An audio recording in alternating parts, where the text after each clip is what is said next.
안녕하십니까. 매일 아침 조간신문의 주요 기사를 딱딱 풀어서 해석해 드리는 조간딱풀 2월 13일 화요일에 인사드립니다. 자, 설 명절 연휴가 끝났습니다. 정치권은 차례상 민심이 어떻게 형성이 됐는지, 특히 총선을 앞두고 있기 때문에 촉각을 곤두세우고 있는데, 항상 명절이 끝나면은 차례상 민심에 대해서 아전인수격 해석들을 다 하죠. 자, 조선일보 정치면 기사 먼저 보여드리겠습니다. 여야 나란히 설 민심 기자간담회를 가졌는데, 국민의힘 윤재옥 몰카 공작 우려먹기에 국민 실망을 하고 있더라. 민주당 홍익표 국민은 윤석열 정권 심판을 원해. 자, 서로 완전히 다른 이야기들을 하고 있죠. 여당에서는 그 설 명절에 느낀 민심에 대해서 이 총선 승리로 윤석열 정부 국정을 뒷받침하라는 게 설 민심이다, 이렇게 이야기를 하고 있고, 야당은 무슨 소리? 국민은 윤석열 정권 심판을 원한다. 자, 그렇게 서로 다른 해석을 하고 있는데, 아마 이번 설 연휴 동안에 뭐 여러 가지 이 정치 이슈가 밥상에 올랐을 겁니다. 그 중에서 특히 이 몰카 공작에 의한 이 파우치 문제, 김건희 여사 파우치 문제가 상당히 화제에 올랐을 텐데, 자, 일단 거기에 대해서는 또 양쪽이 많이 갈렸던 걸로 보입니다. 국민의힘을 지지하는 쪽에서는 윤석열 대통령의 KBS 신년 대담에서 충분히 해명이 됐다.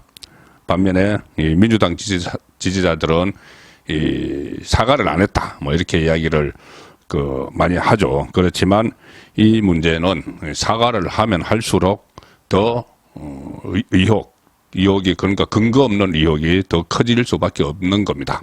사과하는 순간 시작이죠. 그렇기 때문에 이 몰카 문제는 이번 연휴를 끝으로 국민의힘 여권에서는 더 이상 말이 안 나오는 게 정답이다. 자, 그런 의견들이 상당히 연휴 동안에 많았습니다.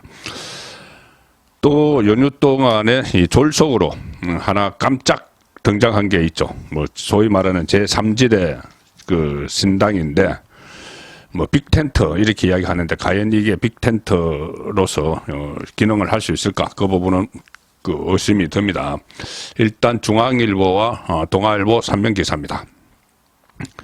반윤 반명 띄우는 개혁신당, 새 비전 없다면 득표력 한계, 그리고 개혁신당 무당청 2030 기대가 높지만 구심점 없이 급조됐다는 지적도 있다. 8년 만에 3자 구도 총선을 예고를 했다. 유권자에게 새로운 선택지를 제시를 했지만 이낙연, 이준석, 이질감 극복이 숙제다. 이 외에 숙제 많습니다. 지금 어제 제가 말씀드린 대로 이준석은 벌써부터 이낙연에 대해서 싸움을 걸기 시작을 했죠. 이낙연이 공동대표, 본인과 같이 공동대표를 했는데, 그거는 그냥 국무총리를 지내서 예우 차원에서 해준 거고, 이 당의 주인은 나다, 내가 다 이끌고 갈 것이다, 이런 식으로 이야기를 했죠. 그것은 이준석을 지지했던 사람들이 속속 이준석에게 실망을 느껴서 막 떠나가고 있으니, 그래서 그것을 붙잡기 위해서 하는 말이지만, 이낙연 쪽에서 그런 언론 플레이를 그냥 지켜보고만 있을까? 아마 오늘 좀 어떤 반응이 나오지 않을까 싶습니다. 여야는 여러 세력이 연합했는데 연착륙할지 의문이다, 이렇게 이야기를 하고 있고, 특히 이준석계 합당에 반발해서 이딴 탈당을 하고 있습니다. 합당에 반대하는 이준석 지지자들이 반발하며 탈당이 잇따르고 있는 것도 지금 변수가 되고 있는데, 개혁신당 허나 인재영입위원장 이런 감투를 썼는데, 허나는 이준석과 같이 국민의힘을 떠났죠. 뭐 소위 말하는 천하용인 뭐 이렇게 해서 뭐 허나가 이렇게 이야기했습니다. 이준석 따라서 나갔는데 눈앞 총선의 이해 득실 때문에 이러한 합당 상황이 발생한 것에 대해서 개인적으로 유감이다, 공개 사과를 하는. 그리고 또 같이 또 따라 나갔던 경기도의원 이기인 같은 경우는 SNS에 글을 올려서 나는 여전히 보수다, 뭐 이런 이야기를 또 하고 있습니다. 당황스러운 것이죠. 좌파 쪽으로 이준석 따라 나갔는데, 이준석이 좌파 쪽으로 합류를 해버리니까 좌파의 품에 안겨버리니까는 당황스러운 겁니다. 자, 이 사람들이 왜 졸속으로 이렇게 연휴 시작하는 날 갑자기 합당한다, 뭐 아무것도 저 빼대도 갖추지 않고 합당한다 선언을 해버렸는가? 뭐 첫 번째는 추석 차례상 죄송합니다. 설 차례상 민심에 이 제3지대도 있다, 이것을 알리기 위해서 서둘러 한 것이 있고, 또 하나는 돈 때문입니다. 돈. 뭐냐면은 15일까지, 그러니까 모레까지 현역 의원이 이 5명 이상이 되면은 일단 국고보조금을 6억 원을 받습니다. 2월 15일 기준으로 그 국고보조금이 한번 정당에 지급이 됩니다. 그런데 지금 개혁신당의 국회의원은 4명이죠. 원칙과 상식에서 온 4명, 그 김종민, 이원욱, 그 조홍천, 그리고 또 양향자, 이렇게 4명이죠. 4명으로 있으면은 국고보조금을 받아도 한 수천만 원밖에 못 받습니다. 그런데 5명부터는 확 올라갑니다. 5명이 되면은 국고보조금이 당장 6억 원이 들어옵니다. 그리고 그 이후에는 더 불리면은 현역 의원 수에 따라서 4월 총선을 앞두고 최대 수십억 원 규모의 국고보조금 수령이 가능합니다. 그때 이 4년 전에 위성정당을 만들었을 때 미래통합당의 위성정당, 미래한국당에서는 20명 의원 꼬집을 해서 20명이 넘어갔죠. 그래서 그때 받은 게 61억 원입니다. 그리고 민주당의 위성정당, 더불어시민당, 거기는 8명이 갔는데 거기도 한 20몇 억 원을 받았습니다. 그러니 이 사람들이 2월 15일 모레까지 한 명만 더 끌어오면은 일단 6억 원이 확보가 되고, 그 다음에 더 많이 끌어오면 더 많이 확보가 되니까는 이 돈을 노리고, 그리고 또 하나는 기호도 있겠죠. 녹색 정의당보다 거기가 6석이니까는 한 7석 되면은 후보 등록하는 시점에 3월 중순에 이 기호가 3번째로 올라갈 수가 있으니까 그런 것도 있지만, 일단 당장 급하게, 기호는 뭐 나중에 해도 되는데 당장 급한 것은 돈 때문이죠. 돈 때문에 이 추석에 설 연휴 첫날에 기습적으로 이 통합을 선언을 한 겁니다. 하고 나서 이제 그 다음 뼈대는 오늘부터 이야기해서 갖추겠다는데, 이 어떤 뭐 구체적인 이 나중에 비례대표 순번 문제 뭐 이런 걸 앞두고, 또 총괄선대위원장은 일단 이낙연 혼자 맡았습니다. 그럼 이준석은 그 밑에 선대위원장이면서 이 당의 주는 나다 그러고 있으니 또 양쪽에서 주도권을 놓고 오늘부터 싸움을 시작을 하겠죠. 자, 오늘 오후 2시에 또 짜증나는 장면을 하나 보셔야 됩니다. 뭐냐면은 조국 설 연휴 직전에 2월 8일이죠. 징역 2년, 2심에서도 2년을 확정받고도 법정 구속이 되지 않은 조국이 국회에 출마하겠다고 지금 소동을 벌이고 있습니다. 어제 양산 가서 문재인을 만났는데 오늘은 오후 2시에 부산에서 총선 출마와 관련한 기자회견을 한다고 합니다. 자, 동아일보와 조선일보 기사입니다. 조국 신당 창당에서 윤석열 점검 심판하겠다. 그러니까 문재인이 불가피성 이해한다. 조국 문재인 만나서 창당 이야기했고, 민주당은 중도층 이탈 우려 권호. 왜 민주당이 중도층 이탈을 우려해서 권역을 쳐내냐면은 조국은 자기 지지층이 아주 극소수지만은 좀 가지고 있죠. 그런데 조국에 대해서 혐오감을 갖는 이 중도층이 상당히 많습니다. 중도층 중에서. 그런데 조국이 문재인을 만나서 마치 문재인의 지침에 따라서 출마를 한다고 하면은 이 민주당 전체까지 그 중도층에서 그 표를 안 줄 수가 있다. 그래서 곤혹스럽다는 겁니다. 중도층이 이탈을 할 수가 있어서 우려를 하고 있다. 자, 그 이야기인데,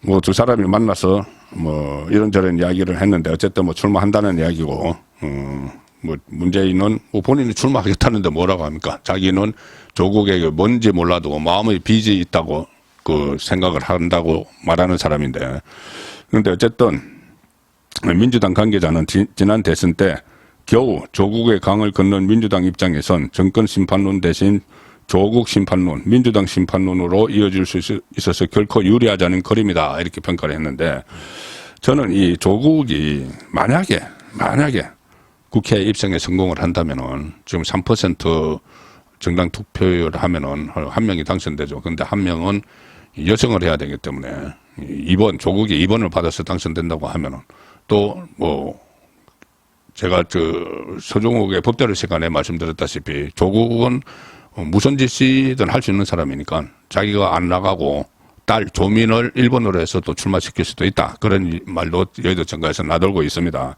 어쨌든 그렇지 않고 조국이 배지를 달면은 어떻게 될까요? 2심에서 징역 2년을 선고받았죠. 그런데 법정 구속을 하지 않았죠. 그런데 대법원에서 확정 판결이 되면은 법정 구속이 아니고 바로 검찰로 가서 구속되거나 아니면은 구치소로 자기 발로 들어가야 됩니다. 그때 한명숙도 그런 모습을 보셨죠. 자, 그러면 이 조국이 만약에 4.10 4월 10일 총선을 통해서 국회의원이 당선된다? 그때부터 임기가 시작되는 게 아닙니다. 임기는 5월 30일부터 시작이 됩니다. 5월 30일. 자, 그런데 대법원 확정 판결은 보통 2심이 끝나고 3개월, 4개월 사이에 나오죠. 정경심 씨가 2심 끝나고 한 5개월 만에 대법원 확정 판결이 나왔기 때문에 그러면은 최대 5개월 치더라도 5개월 채워도 그러면 대법원 확정 판결이 나오는 게 한 6월 7월 정도 되는데 아니면 그 앞에 나올 수도 있고 자, 5월 30일 임기를 시작하는 조국 만약에 당선된다면 그러면 당선되자마자 바로 대법원 확정 판결이 나와서 배지가 날아가고 본인은 그 교도소로 구치소로 제 발로 걸어 들어가야 됩니다. 2년 살기 위해서.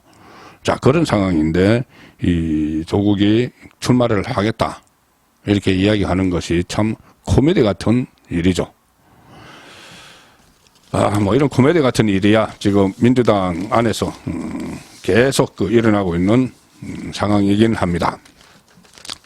심지어 민주당에서는 지금 명문대전에서 이재명 계 그리고 문재인 계가 충돌을 하고 있는데 명분은 그러니까 그 포장은 윤석열 정부 탄생 책임론 이걸로 가지고 양쪽에 싸우지만은 실제로는 공천 학살을 하려는 그 이재명 쪽과 그 학살을 피해 보려는 문재인 쪽의 싸움입니다. 그런데 이재명이 이 과정에서 그 탈락할 후보들에게 그 민주당 예비 후보들에게 직접 전화를 돌리고 있다. 자, 이런 기사가 오늘 중앙일보에 나왔습니다. 자, 중앙일보 정치면 기사입니다. 공천 적합도 낮은 후보들의 이재명 직접 전화 돌렸다. 자, 문학진 그 경기 강주월 예비 후보 전 의원이죠. 전 의원이 아마 중앙일보에 제보를 한 것 같습니다.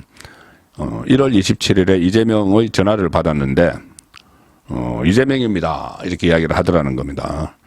그리고 이 경기 강주월 지역 이재명이 경기 강주월 문학진이 출사표를 던진 그 지역에 이 공천 적합도 조사 결과를 이야기를 하더니 1위 후보와 문학진 후보의 차이가 크다.